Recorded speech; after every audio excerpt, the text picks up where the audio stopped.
Montoya attending today's press conference. A new state law, House Bill 3053, signed by Governor Greg Abbott earlier this year, bans cities and counties from hosting gun buyback programs. Some local officials say it's a move that takes away a resource they've used to get unwanted guns off the streets. And joining us now is El Paso District Attorney James Montoya. Mr. Montoya, thank you for joining us today. As we just saw, I know it has been a very busy 8 months ever since you took office. Last we spoke, you said your office and your administration facing a number of challenges. And obviously, one of those big challenges right now, even with the Walmart case now closed, is a lot of pending cases. Pending cases that you even said dates back even 5 years ago. Where are we at with that, and what kind of progress have we seen there? So right now, our office has 7,000 pending felonies, which is about the same number of cases that we charge every year. We charge between 7,000 and 8,000 felony cases by indictment every year. Right now, about 10% of that caseload, about 700 cases, are 4 years or older. So 2021, 2020, cases from 2019. Those are the ones that we're working on prioritizing. Some of these cases have speedy trial issues that we're having to work through. Some of the cases we have to dismiss. Some of the cases we have to resolve with a plea agreement. I think some of the cases you're starting to see go to trial. I know a lot of the trials that we've been having recently for murders and other serious types of cases, you know, they happened in 2020, 2021. And so that's been a big priority. I'm happy to report that in the first 6 months of this year, from January to June, we have disposed of 1,000 more felony cases than the same time period last year. And so we've disposed of, meaning we have resolved close to 4,500 felony cases in this time period in the first 6 months of this year. You know, the directive that I've given to my prosecutors is to move cases. You know, justice delayed is justice denied. And so, you know, if we can get past this backlog, get past of these cases that frankly happened during COVID, some before COVID, and we can start giving the cases that are happening right now, the crimes that are happening right now, you know, the attention that they deserve. And what are maybe some of the biggest challenges that your office faces when it comes to addressing the backlog of cases that obviously you inherited? I know we talked about staffing shortages last time we spoke as something that we've talked about at length. I also know we've seen some obstacles even with jurors as well. Yeah, so, you know, I'm really happy to report that since I took office, we have hired over 20 prosecutors here in the DA's office. So that has been a tremendous boon to the office. We've just started this month 5 more recent law graduates. Real hopeful that they will pass the bar. They've already taken the bar. They're awaiting their results. You know, and we can swear them in as full-fledged prosecutors in November, and that will fill up all of our entry-level vacancies. And right now, as we speak, I have 4 attorney positions that have yet to be filled. And so really proud of that. We've made substantial progress in restaffing the office. That has allowed us to dispose of these 1,000 extra cases that were not last year. And so we're really happy.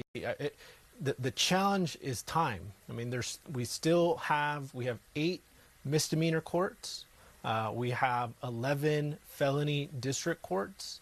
And every year my office files, like I said, between 7,000 and 8,000 felonies, about 10,000 misdemeanors to go through those, 19 courts that we have, criminal courts that we have in El Paso. And so it's really just a matter of time that it's going to take to get through all of these. But I'm confident that we have the number of personnel to do that. And then, as you mentioned, jury trials.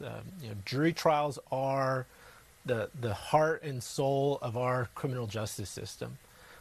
3 of the 10 constitutional amendments in the Bill of Rights, 3 of the Bill of Rights deal with jury trials. I mean, that is the bread and butter of our criminal justice system, of criminal practitioners, because if someone feels that they need to challenge their case, they can, and we will give that person a jury trial. But we obviously can't take every single case to a trial. I mean, I mentioned we file 7,000 felonies each year. We have 11 district courts to hear those 7,000 felonies, and so we can't take every case to trial. We have to be smart. We have to prioritize.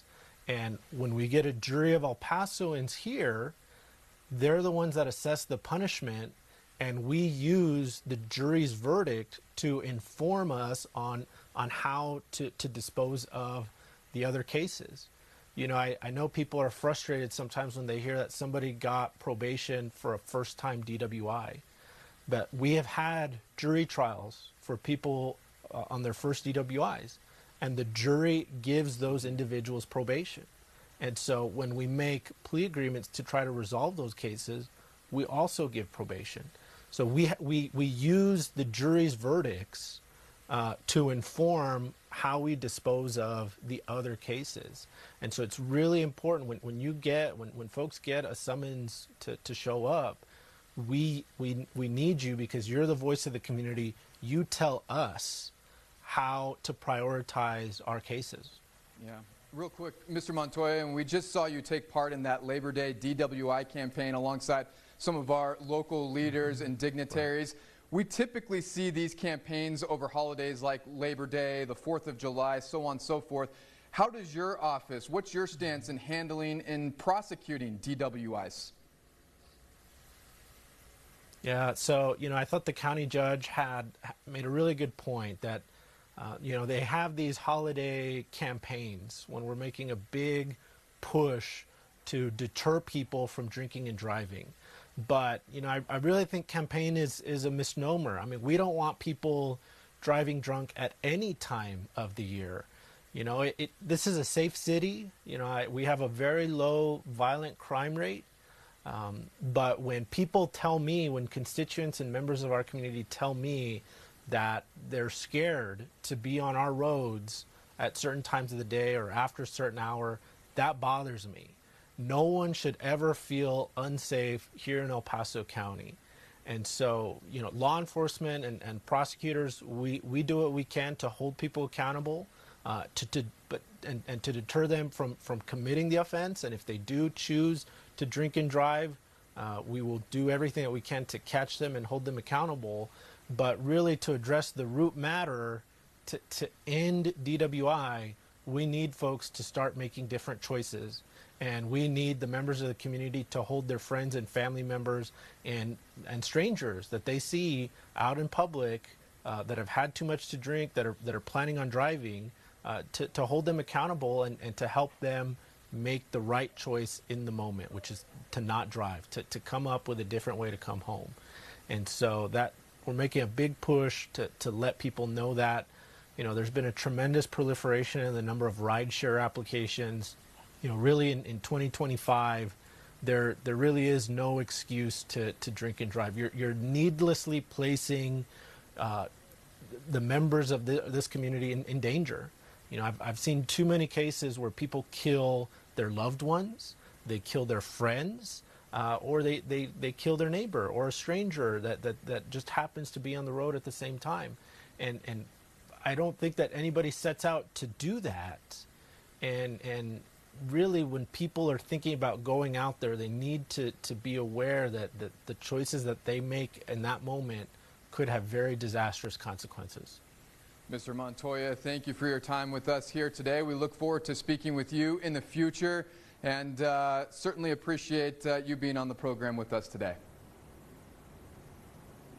I appreciate it. Thanks for the invite, Andy. Coming up, Texas Democrats may be soon coming home after releasing a list of 2 demands for their return. We'll tell you what they're asking for. Robert.